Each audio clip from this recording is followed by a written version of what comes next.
మమ్మలతిగా ప్రేమించు మా పరలోకపు తండ్రి, ముఖ్య అంశమైన దేవా, నీ వాక్యాధ్యానములోకి వస్తుండగా ఎన్నిక లేని వాడిని నాయన, నీ దైవదాసుడు కలిగినగా మీనైనా మీ ఆత్మతో అభిషేకించండి నాయన. కేవలము పరిశుద్ధాత్ముడికి స్వరమిచ్చేవాడిగానే నల్లపెట్టుకోమని దేవవాక్యముతో నాతో మాతో మాట్లాడి మమ్మల్ందరినీ బలపరిచి నాయన స్థిరపరిచి ఈ స్థలం నుంచి పంపించమని అది పరిశుద్ధ నామమున అడిగి వేడుకుంటున్నాను తండ్రి. ఆమేన్. హల్లెలూయా. దేవుని స్తోత్రం. కొన్ని నిమిషాలు దేవుని వాక్యాన్ని ధ్యానించుకుందాం పిల్లలు. మరి ఇక్కడ చూసినప్పుడు పిల్లలు మరి రాసుల గ్రంథంలో ఉన్నాం 21వ అధ్యాయంలో పిల్లలు మరి ఇక్కడ ఒక చిన్న సంఘటన తర్వాత జరిగిన సంభాషణను చదువుకున్నాం. దేవుని వాక్యమాలలో చూసినప్పుడు ఇక్కడ మరి పిల్లలు మరి ఆహాబు రాజును గురించి ఇక్కడ రాయబడేట్టుగా చూస్తాం. మరి ఇక్కడ ఆహాబు రాజు మరాగే ఏలియా తిష్బైట్ అంటాడు, అంటే తిష్బీయుడు, తెలుగులో తిష్బైట్ ఇంగ్లీష్లో అంటారు. ఇప్పుడు మరి ఆ ప్రదేశం వరకు చెందిన మరి ఏలియా మరి చూసినట్టుగా చూస్తాం. పిల్లలు ఇక్కడ మరి ఈ సంఘటనకు ముందు గమనించాల్సిన విషయం ఏంటంటే రాజులు మరి ఇజ్రాయెల్ను పరిపాలించిన రాజులు అనేక మంది, అందులో చాలామంది ప్రత్యేకింపబడ్డ వారు ఉన్నారు. ఉదయానుసారైన దావీదు ఉన్నాడు, మొట్టమొదటి వాడైన సౌలు ఉన్నాడు. అలాగనే అంతేకాకుండా మంచివారితో పోకుండా కొందరు పనికిమాలిన వారు కూడా ఉన్నారు. అందులో జెరోబోయాము ఒకటి, ఆహాబు ఒకటి. అందరూ కంటే కూడా చాలా గనులు అన్నట్టు దేవునికి వ్యతిరేకంగా జీవించడంలో. మరి అలాంటి ఒక గనుడే అనుకుందాం. నిజంగా దేవుని వ్యతిరేక జీవితాల్లో గనుడు నిజంగానే. అలాంటి వాడి జీవితంలో కూడా దేవుడు కృపను చూపించిన సంఘటన ఇది, చదివించిన సంఘటన. ఎందుకు ఈ సంఘటన వచ్చిందన్న సంగతి చూద్దాం. నిజంగా అంత భ్రష్టమైన జీవితము చూపిస్తున్నవాడు. నిజంగా ఈ అధ్యాయం అంతట్లో చూసినప్పుడు 25వ వచనం అనుకుంటా బహుశా, అందులో అంటాడు కదా, he sold himself to sin against God. తన్ను తాను అమ్ముకున్నాడట దేవునికి వ్యతిరేక పాపం చేయడానికి. అంత భయంకరమైన రాజు. పిల్లల ఈ సంఘటన చూద్దాం. మొట్టమొదటి చూసినప్పుడు ఏ సందర్భంలో ఉంటే పిల్లలు ఇక్కడ నాబాతు యొక్క పొలమును దక్కించుకున్న తర్వాత పలికిన మాటలు. మరి దేవుని వాక్యమాలలో చూసినప్పుడు ఇక్కడ మరి ఆహాబు రాజు ప్యాలెస్కు దగ్గర ఒక పొలం ఉందంట. అది మరి చూసినప్పుడు మరి నాబోతుది ఆ పొలము అంటాడు. ఆ పొలము అయితే ఆ పొలములో ఆయన చక్కగా వ్యవసాయము చేసుకునేవాడైతే రాజు తను అడుగుతున్నాడు ఏంటంటే, ఆహాబు రాజు నా ప్యాలెస్కు దగ్గరగా నీ పొలం ఉంది కాబట్టి నాకు ఏమని అడిగాడంట. ఈ సండే స్కూల్ స్టోరీ మీకు అందరూ తెలిసిందే. ఫాస్ట్ ట్రాక్లో వెళ్తాను, 2 నిమిషాల తర్వాత will go in to the word of God. ఇప్పుడు అమ్మమన్నప్పుడు దీనికి కావాలంటే దీనికి బదులుగా ఇంకో పొలం ఇస్తా, లేదంటే నువ్వు కావాలంటే దీని వెలంతనో చెప్పు, ఆ వెలంతనో ఇస్తాడు. రాజులు సాధారణంగా గుంజుకోవాలి కదా, కానీ ఒక రకంగా కొద్దిపాటి ఇంకా మంచి లక్షణాలు ఉన్నట్టునే. ఎందుకంటే దేవుని సంతతి వాడే కాబట్టి, నీకు అవసరమైతే వేరేది ఇంకొకటి ఇస్తాను, దీనికంటే మంచిది ఇస్తాను, ఇంకా లేదంటే దీనికి కావాల్సిన వెల నేను చెల్లిస్తాను, ఎందుకంటే నా యొక్క ప్యాలెస్కు చాలా దగ్గరగా ఉంది కాబట్టి ఇస్తే నేను దీంట్లో కూరగాయలు పండించుకుంటాడట. నీ ఏమో రాజుకి ఇదేం పోయే కాలం, నా కూరగాయలు పండించుకునే ఆలోచన ఎందుకు వచ్చిందో. ఇప్పుడంటేనేమో మనకు కూరగాయల రేటు 100 రూపాయల కిలో ఉంది కాబట్టి పండించుకున్న లెక్క ఉంటుంది. ఆ కాలంలో ఎందుకు వచ్చిన బాధ, వాడు కూరగాయలు పండించుకుని అంటాడు. వెజిటేబుల్ గార్డెన్స్ కంట. పిల్లరా ఏదేమైతే ఆ నాబోతు అంటాడు, నేను నీకు ఇవ్వను, ఎందుకంటే నా పితరుల ఒక స్వాస్థ్యతాన్ని నేను మరి నాకు ఇచ్చిన ఆ స్వాస్థ్యం నేను అమ్ముతాను, ఐ విల్ నాట్ సెల్, నేను అమ్మను అన్నప్పుడు మరి ఇతడు ముఖం చిన్నబుచ్చుకొని అమ్మనందుకు వెళ్ళినట్టుగా చూస్తాం. ఆ తర్వాత అలిగి కూర్చుంటే తన భార్య వచ్చి జెజబెల్ అంటుంది, ఏమంటుందంటే, నువ్వు రాజువా, నువ్వేంటి ఇలా ఏడుస్తావు, ఆ పొలం నేను ఇప్పిస్తా అని చెప్పి మరి ఒక లేని ఆ పనింద మరి ఆ యొక్క నాబోతు మీద పెట్టి ఒక దినము ఉపవాస దినమును ప్రకటించి అక్కడికి పిలిపించి అతనికి 2 వ్యతిరేక సాక్షుల్ని రాళ్లతో కొట్టి చంపించినట్టుగా చూస్తాం. మనకందరి స్టోరీకి తెలిసిన విషయమే. ఆ చంపించిన తర్వాత మెసేజ్ వచ్చింది ఏంటంటే, చచ్చిపోయాడిగా పొలం పోతుకోసం అంటే రాజుకు చెప్తాడంట, నాబోతు లేడు కాబట్టి పోయి ఆ పొలాన్ని స్వాధీనం చేసుకోమని చెప్పినప్పుడు అప్పుడు పిల్లరా వెళ్ళాడు. కొత్తగా దొరికింది కొత్తగా మనం ఏదైనా బిజినెస్ స్టార్ట్ చేస్తే మన వెంచర్ ఎలా ఉందో చూడడానికి వెళ్తాం కదా, తన ఈ కొత్త వెంచర్ను చూడడానికి వెళ్ళాడు. పాపం వెళ్ళి చూసుకుంటున్నాడు, ఎక్కడ వేద్దాము, ఎలా స్టార్ట్ చేద్దాము, ఎటుకేను మొదలు పెట్టుకుందాం, గార్డెన్కు మరి ప్యాలెస్కు దగ్గరగా ఉంది కాబట్టి ప్లానింగ్ నడుస్తుంది. బహుశా ఈ వెంట ఇంటూ ప్లానింగ్ చేయడానికి అందులో వెళ్ళి చూసుకుంటున్నాడు. అప్పుడు దేవుని వాక్కు మరి ఏలియాకు ప్రత్యక్షమై నీ వెళ్ళు, ఇలాంటి పని చేశాడు కాబట్టి నీ వెళ్ళి అతనికి హెచ్చరించమని, అతనికి జరగబో సంఘటనల గురించి ప్రకటించమంటాడు. ఏలియా అక్కడ వెళ్ళగానే ఆహాబు చూసి అంటాడు, నా శత్రువా నువ్వు నన్ను దొరికించుకున్నావా అంటాడు. అవును నేను దొరికించుకున్నాను బాబు, కరెక్ట్ స్పాట్లో కరెక్ట్గా దొరికావు నువ్వు నాకు అని చెప్పి దేవుని యొక్క మాటలు తెలియజేస్తాడు. పిల్లలు దేవుని మాటలు తెలియజేస్తాడు. ఏంటంటే నీ ఏ పొలములో అయితే నాబాతు యొక్క రక్తము కుక్కలు నాకాయో అదే స్థలంలో నీ రక్తము కూడా మరి కుక్కలు దే విల్ లిక్ అంటాడు, లిక్ యువర్ బ్లడ్ అంటాడు. ఆ తర్వాత నీలో చనిపోయిన వారు నీ యొక్క కుటుంబ సభ్యుల్లో మరి పట్టణంలో చనిపోతే కుక్కలు తింటాయి, మరి బయట పొలంలో చనిపోతే పక్షులు తింటాయి అని చెప్పి ఒక భయంకరంగా దేవుడు నిజంగా ఆ పాపమునకు ఒక శిక్షను ప్రకటించమని పంపించిండగా చూస్తాం. పిల్లల దేవుని వాక్యభాగంలో చూసినప్పుడు ఆ తర్వాత జరిగిన సంఘటన మనం చదువుకున్నాం. ఎప్పుడైతే దేవుని మాటలు విన్నాడో ఒకసారి మరలా చదువుకున్నాం, ఒకసారి చూద్దాం. పిల్లల 27వ వచనం అప్పుడు ఏమంటాడు? ఆహాబు ఆ మాటలు విని తన వస్త్రములు, చాలా చదువు, ఆహాబు ఆ దేవుని మాటలు విన్నప్పుడు తన వస్త్రములు చింపుకొని గోనె పట్ట కట్టుకొని ఉపవాసం ఉంటూ బూడిదలో కూర్చున్నట్టుగా చూస్తాము. ఎలా తగ్గించుకున్నాడో చూసుకున్నా వెంటనే మరలా దేవుని వాక్కు అతి స్పీట్ అయిన ఆ యొక్క ఏలియాకు మరలా వచ్చినట్టుగా చూస్తాము. ఆ మాట ఏంటంటే, చూడు నా ముందు ఎలా తగ్గించుకున్నాడు, నాకు ఎలా భయపడ్డాడు, కాబట్టి ఇతని మీద ఏదైతే ఉగ్రత నేను తీసుకురాబోతున్నానో ఇతని కాలంలో కాదు కానీ ఇతని కుమారుని కాలంలో తీసుకొస్తాను. Temporary the punishment has been postponed to the next జనరేషన్లోకి వెళ్ళినట్టుగా చూస్తాం. ఇదే సంఘటనలో నుంచి కొన్ని ఆత్మీయ సత్యాలు నేర్చుకునే ప్రయత్నం చేస్తాం. స్టోరీ చాలా పెద్దగా ఉంది అయినా షార్ట్గా చెప్పడానికి ప్రయత్నం చేశాను. ఒక వాక్యం పిల్లలు ఈరోజు నేర్చుకున్నప్పుడు, ఈరోజు వాక్యంలో చూసినప్పుడు ఒక భ్రష్టుడైన రాజున్నాడు ఆహాబు, దేవునికి వ్యతిరేకంగా పాపం చేస్తున్నాడు. ఈ సందర్భం కూడా చూసినప్పుడు ఒక భయంకరమైన పాపం చేస్తున్నాడు. ఎందుకంటే ఒక వ్యక్తిని చంపించి అతని స్వాస్యమును పొందుకొని దాన్ని స్వాధీనం చేసుకున్న సందర్భంలో దేవుని యొక్క వాక్కు ఓ ప్రవక్త ద్వారా వెళ్తుండగా చూస్తాం. ఈ మాట నేను చదువుతున్నాడు, మంచిగానే చదువుతున్నప్పుడు అండర్లైన్ చేసుకున్నాను. నాకు చాలా మంచిగా అనిపించింది. ఈ అండర్లైన్ చేసినప్పుడు ఈరోజు మధ్యాహ్న కాలంలో కూడా చదివి మరలా ఒకసారి కావాలి asking God to reveal something. దేవుని వాక్య భాగం చేసినప్పుడు నేను కొన్నిసార్లు ఆలోచిస్తున్నప్పుడు, ఈ వాక్యం చాలా చేస్తున్నప్పుడు, ఒక పనికి మాలిన ఒక పాపములో మునిగినబడిన వ్యక్తి యొక్కకు దేవుని యొక్క వాక్కు దేవుడు ఎందుకు పంపి, that to through a prophet, great prophet like Elisha. దేవుడు ఏలియా లాంటి ఒక గొప్ప ప్రవక్తను, ఏలియా అంటే సాధారణమైన ప్రవక్త కాదు పిల్లల, ప్రవక్తల్లో బహుశా మోషే తర్వాత, మోషే చాలా గొప్పవాడు, మోషే తర్వాత అంత గొప్ప ప్రవక్త అంటే ఏలియా. ఎందుకంటే ఈ లోకములో మరణము చూడకుండా సజీవముగా పరమునకెత్తబడిన అట్టి గొప్ప ప్రవక్తను దేవుడు ఒక పనికి మాలిన రాజు దగ్గరికి ఓ పాప స్థితిలో హెచ్చరించడానికి దేవుని వాక్కును ఆయనకు అనుగ్రహించినట్టుగా చూద్దాం. Why God's word for a sinner అని ఆలోచిస్తున్నప్పుడు దేవుడు నాకు ఇచ్చిన తలంపు ఏంటంటే, God's word is always for the sinners. హల్లెలూయా. ఇలా అనుకున్నాను, ఆయన ఎవరో పాపం చేశాడండి, ఆయన పాపం చేశాడు, ఆయనకు వాక్యం, దేవుడు వాక్యం ఇచ్చాడు, ఇప్పుడు వాక్యం వస్తుంటే దేవుడు ఈ వాక్యం ఎందుకంటే, ఈ వాక్యం మనకెందుకంటే వాయిగారు ఇంత ఖచ్చితంగా God's word is for the sinners. ఎందుకు వాక్యం పాపులకు అంటున్నాడు అంటే మేమంతా పాపుల. ఈరోజు చాలాసార్లు మనం ఏమంటే, మనం ఒప్పుకోవడానికి ఇష్టపడడం ఏంటంటే, మనందరము యేసు రక్తంలో ముద్రించబడ్డ వారము, శిలువ రక్తంలో కడగబడ్డ వారము, యేసుని అంగీకరించిన వారం. We don't like to be called a sinners. అవునా కదా? మనమంటే అయ్యా పాపిని దేవుని ప్రార్థన చేసాం, కానీ ఎవడన్నా పాపి అంటే మాత్రం చిర్రని ఎత్తికి ఎక్కిపోతుంది. ఎక్కదా? ఎక్కుద్ది ఖచ్చితంగా, నాకైనా నీకైనా.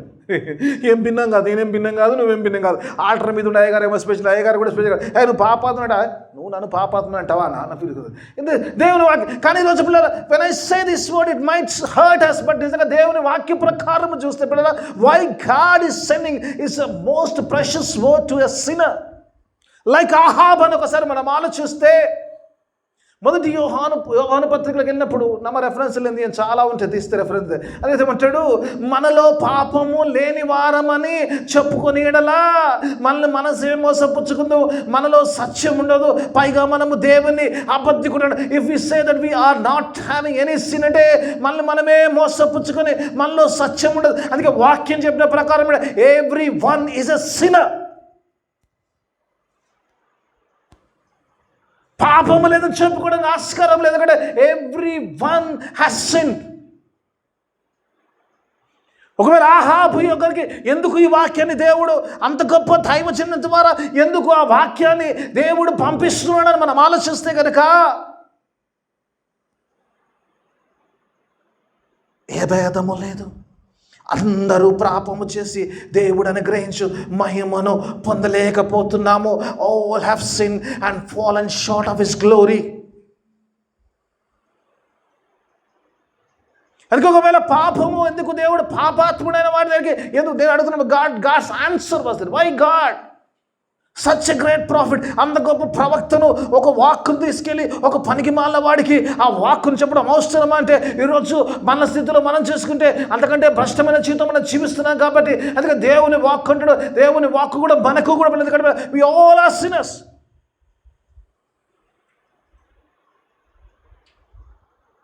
దేవుని వాక్య భావన చూసినాం, అందరం పాపలం. అందుకే వాక్యం మనకి దేవుడికి అంతే ఒక్కరు కూడా నశించడం ఇష్టం లేదంట.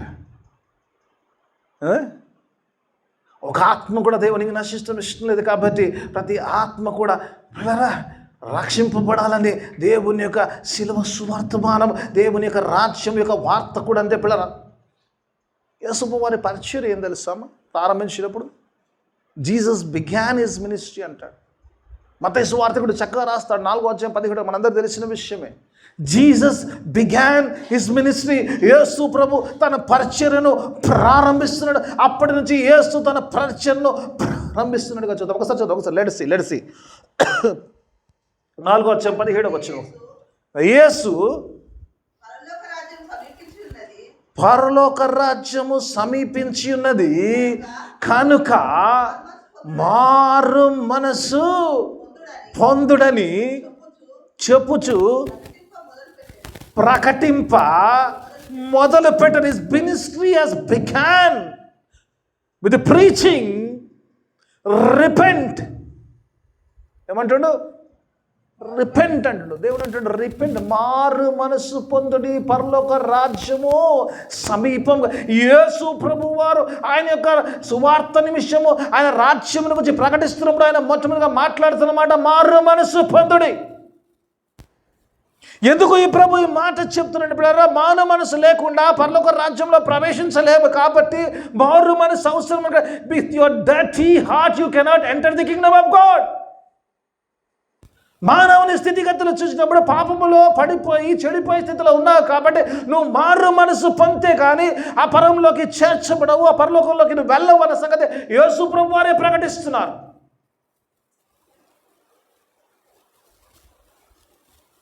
అక్కడ ఏలియాను వాడుతున్నాడు, ఇక్కడ యేసు ప్రభుని వాడుతున్నాడు. నీ కొరకు నా కొరకు బ్లరా, నీవు నేను the greatest profit who came on to the earth.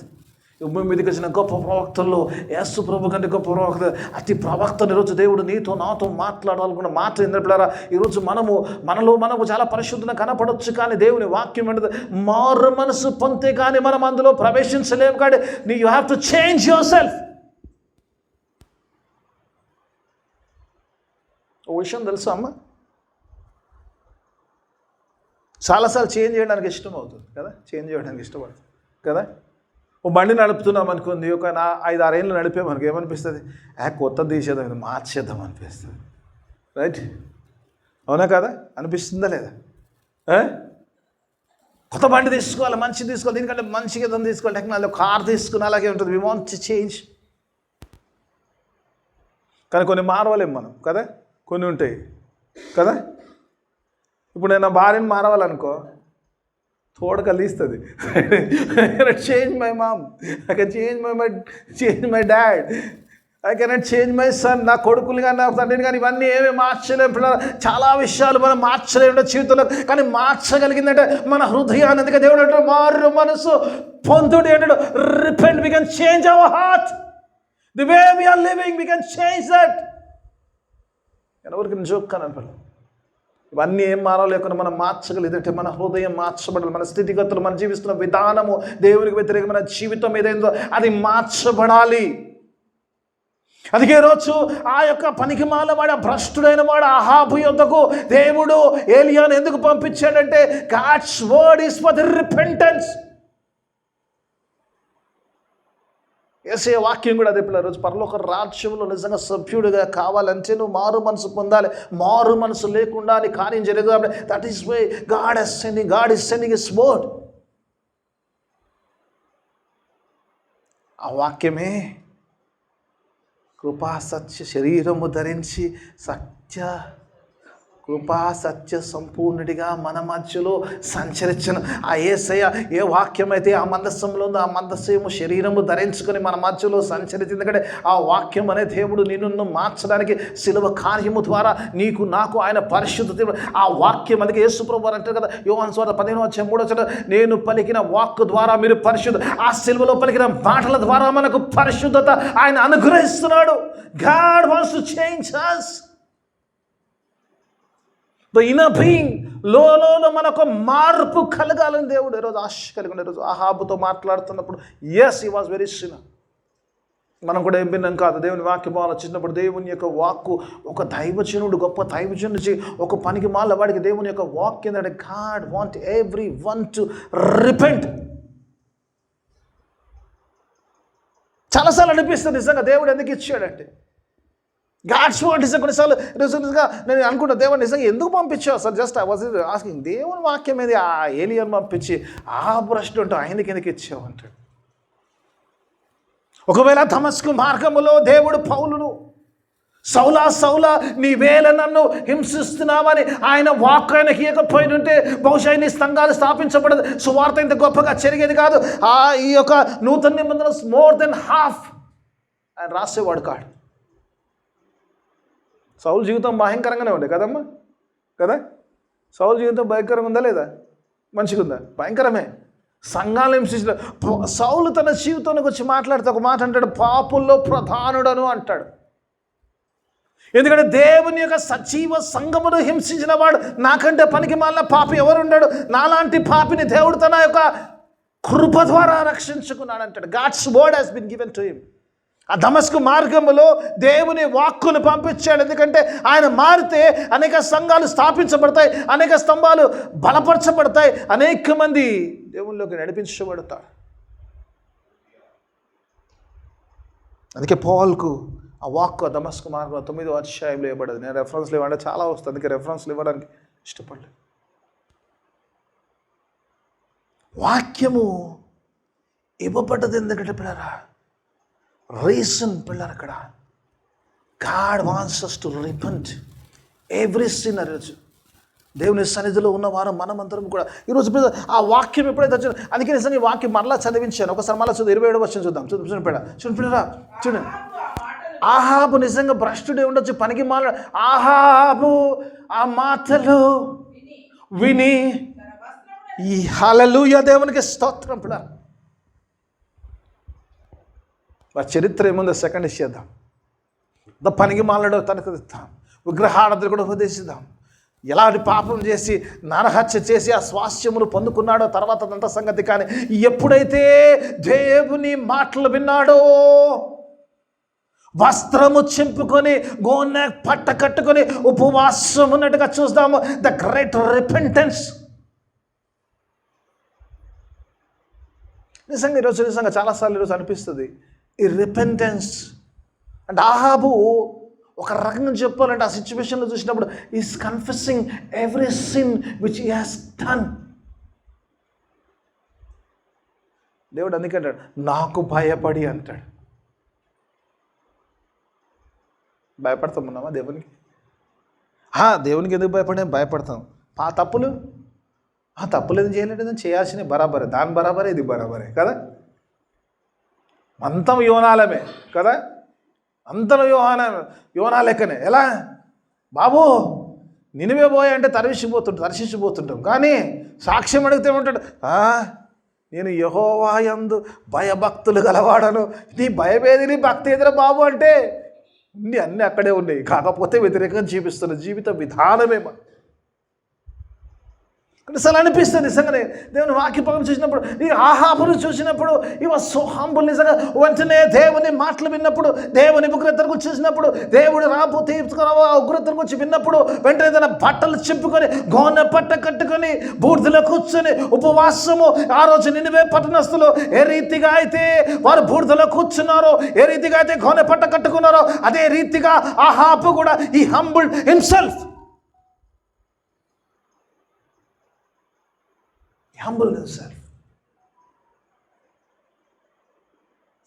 ఈరోజు విశ్వాసికి ఈరోజు నిజంగా దేవుని వాక్కు విన్నప్పుడు నిజంగా ఈ నుంచి నేర్చుకోవచ్చు మనం. Are we really repenting? నిజంగా అలా నిజంగా తగ్గించుకొని నిజంగా దేవుని సన్నిధిలో ఒప్పుకొని ఉపవాసం అండి. ఎంతమంది ఉపవాసం ఉన్నారమ్మా ఈరోజు? రైట్, ఒక్క చేయలేసింది. రైట్, దేవుని స్తోత్రం. Right, okay, no problem. ఆకలైన వాళ్ళు తినేసి శుక్రవారం ఉపవాసం ఉండని నేను. రైట్, ఓకే అండ్ మంచిది. ఉపవాసం ఉండి దేవుని సన్నిధిలో కొనే కట్టుకొని ఉన్నట్టుగా చూస్తాం. పిల్లరా, ఉపవాస దినాల్లోకి వస్తున్నాం. చాలా షార్ట్గా ఉంది. ఫిబ్రవరి నుంచి స్టార్ట్ అవుతుంది. దేవుని స్తోత్రం. నిజంగా ఎందుకు రిపెంటెన్స్ ఉండదు తెలుసా అమ్మ?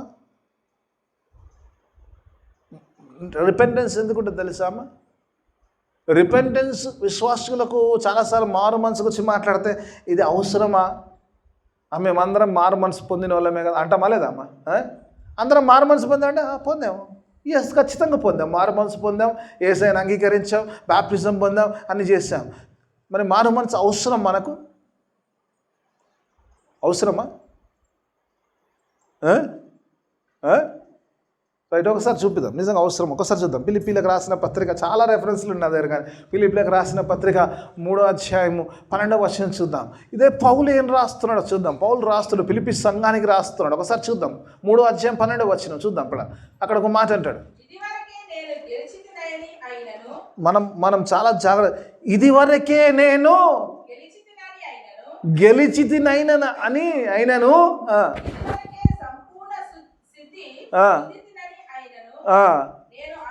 చాలా అందులోకి పోను. అది పెద్ద సబ్జెక్ట్, అందులోకి నేను పోను. పౌలు అంటున్నాడు, నేను గెలిచానని అనుకోవట్లేదు. ఏ పోరాటం అయితే మంచి పోరాటము నేను పోరాడి తిని అంటాడు కదా, ఆ పోరాటం గురించి పౌలు ఇక్కడ డెఫినిషన్ ఇస్తున్నాడు. నేను గెలిచేశాను అనుకోవట్లేదు. Still I am in the struggle అన్నాడా? గెలిచేశాను అనుకోవట్లేదు. మా పిల్లలు టెన్నిస్ ఆడతారు కదా, no match is over until and unless it is done కదా. షేక్ హ్యాండ్ ఇచ్చే వరకు కూడా అయిపోయినట్టుగా ఉండదు.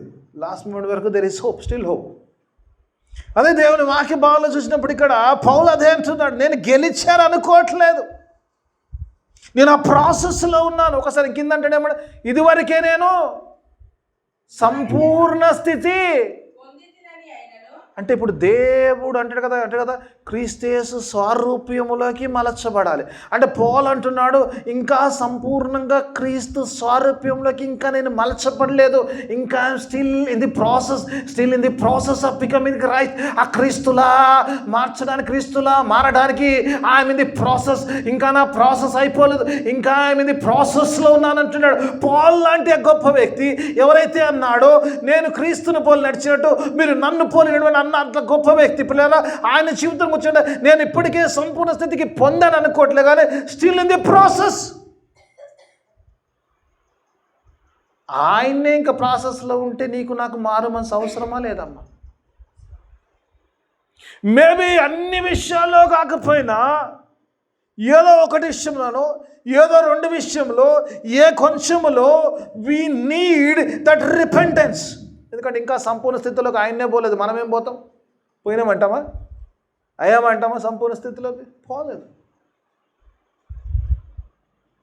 అందుకే అవసరం పిల్లరా మారు మనసు. అంటే పిల్లరా క్రీస్తు సారూప్యంలోకి మలచబడిలో కంప్లీట్. ఇక జీవించువాడను నేను కాదు, నాలో క్రీస్తే జీవిస్తున్న అన్నవాడు కూడా ఇంకా సంపూర్ణ స్థితిలోకి లేడంట పిల్లరా. ఆయన తన గురించి తాను చెప్తూ అంటాడు కదా, ఇక మీదట జీవించువాడు నేను కాదు, నాలో క్రీస్తే అంత క్రీస్తుని ఇమిటేట్ చేసేవాడు కూడా ఇంకా సంపూర్ణ స్థితికి పోలేదు అంటున్నాడు. నీవు నేను ఏ పాటి వారం పిల్లరా. అందుకే దేవుని వాక్యం ఈరోజు నీతో నాతో మాట్లాడుతున్నప్పుడు, ఈరోజు దేవుని వాక్యం ఆలోచించినప్పుడు ఇంకా ఎక్కడో మనకు అవసరం ఉంటుంది, ఎక్కడో మనకు అవసరం ఉంటుంది. అక్కడ మారు మనసు అవసరం. ఆహాబులా ఈరోజు నీవు నేను కూడా దేవుడు వాక్యములో హెచ్చరిస్తున్నప్పుడు, ఆ వాక్యములో దేవుడు నీతో నాతో మాట్లాడుతున్నప్పుడు ఎక్కడ లోపం ఉందో, ఎక్కడ బలహీనత ఉందో ఆ విషయంలో దేవుని సన్నిధిలో కూర్చొని గోనె పట్ట కట్టుకొని దేవుని సన్నిధిలో తగ్గించుకుంటూ ఉపవాసం ఉంటూ దేవుని సన్నిధిలో ఒప్పుకుంటూ క్రీస్తు స్వరూపంలోకి మలచబడాలి. అందుకే వాక్యము నీకు నాకు. మనం పరిశుద్ధులం కాదు, ఇంకా ప్రాసెస్లో ఉన్నాం. ఆ పరిశుద్ధత నా సంపూర్ణత ఇంకా పొందుకోలేదు కాబట్టి, ఆ ప్రాసెస్లో ఉన్నాం కాబట్టి అవసరం. వాక్యం ఏందో తెలుసామో ఒక వచనం చూపిస్తాను నేను. యాకోబు పత్రిక 1వ అధ్యాయం 27 వచనం.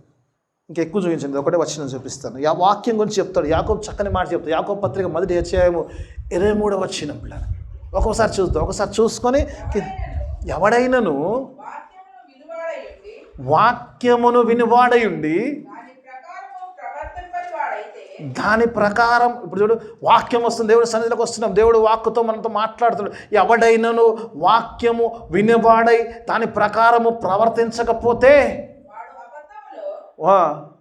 అబద్ధములో కాదమ్మా, అద్దములో, వాడు అద్దములో తన ఏమంటుండమ్మా, ఏమంటు మామూలు ముఖం కాదమ్మా, తన సహజ ముఖము.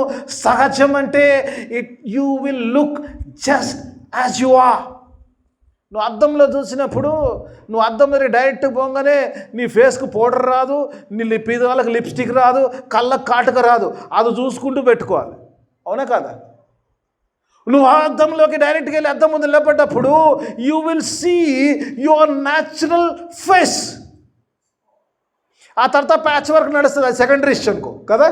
ప్యాచ్ వర్క్ పక్క పెడతాం. ముందైతే ముందు అద్దం ముందు పైన ఉంటుంది మనం ఏమై ఉన్నామో, అలాగే దేవుని వాక్యము కూడా మనం ఏమై ఉన్నామో అది మనకు అలా చూపిస్తుంటుంది. మనకి ఎక్కడ లోపం ఉంది, ఎక్కడ బలహీనత ఉంది, ఎక్కడ సరి చేసుకోవాలి, ఎక్కడ మేకప్ వేసుకోవాలి, ఎక్కడ కరెక్ట్గా ఉండాలి, ఎక్కడ పడిపోయామనేది అది చూపిస్తుంది. కాబట్టి when we see the word, you will see yourself in.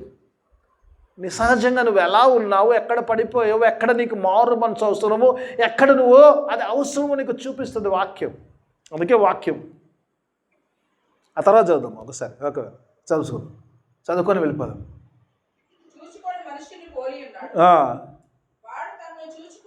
వాడు తన్ను చూచుకొని అవతలికి పోయి తానెట్టివాడో వెంటనే మర్చిపోరండి. ఎవరైతే వాక్యాన్ని విని దాని ప్రకారం కరెక్ట్గా చేసుకోరో, అద్దంలో మొహం చూసుకొని కూడా మొహం ఎట్టుందో మర్చిపోయేటోడు అంటాడు.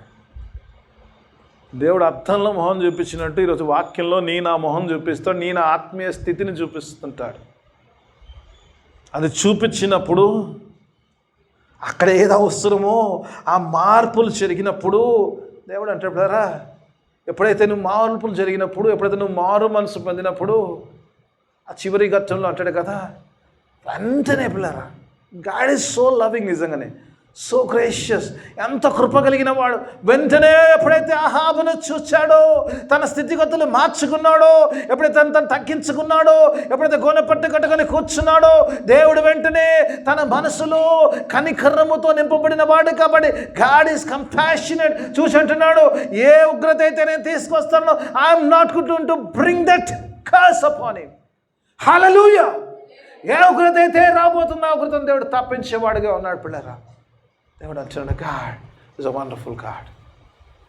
ఈరోజు పిల్లరా, దేవుని వాక్కు నీకు నాకు ఎందుకు వస్తుందంటే మన స్థితిని చూపించడానికి, మన సరి చేసుకోవడానికి, దేవుడు మన మారు మనసు పొందడానికి ఇస్తున్నాడు. ఎప్పుడైతే మనం మారు మనసు పొంది హాబులా తగ్గించుకోవడానికి దేవుని స్థితిలో ఒప్పుకోవడానికి సిద్ధపడతామో దేవుడు తన కృప చూపించడానికి సత్యంగా ఉన్నాడు. You want to take away every curse. అందుకే ఆయన ప్రియ కుమారుని పంపించాడు. ఆ సెలవులో నీ కొరకు నా కొరకు ఆయన బలిగా అర్పించబడ్డాడు. ఎందుకంటే every curse is taken on that cross. ఈరోజు నీవు నేను ఆ యొక్క శాపమును ఆ యొక్క పాపమును తీసుకుని వెళ్ళకూడదని ఆయన సిలువలో పాపమునకు శిక్షను విధించినట్టుగా చూస్తాం. నీవు నేను పరిశుద్ధుల ఎప్పుడైతే తండ్రి ఎదుట నిలబడతావో, ఆయన సన్నిధిలో నిలబడ్డప్పుడు నీవు ఆయన ఎదులో పరిశుద్ధంలా కనపడడానికి, పరిశుద్ధుడిగా నిలబడి ఆయనతో సహా నిత్య నివాసంలో ఉండడానికి ఆయన తన గురించి నా గురించి తన శాపం అంతా కూడా ఆ సిలువలో తీసుకున్నాడు. దేవుడు ఈరోజు నీతో నాతో మాట్లాడుతున్నాడు. ఆ సిలువలో కూడా ఆయన చివరి వరకు God gave only word to make us holy. 7 మాటలు ధ్యానించబోతున్నాం, దగ్గరలో ఉన్న మాటలు. ఆ 7 మాటలు కూడా నీవు నేను ఆ నిత్య జీవములు ఉండడానికి ప్రకటించాడు దేవుడు.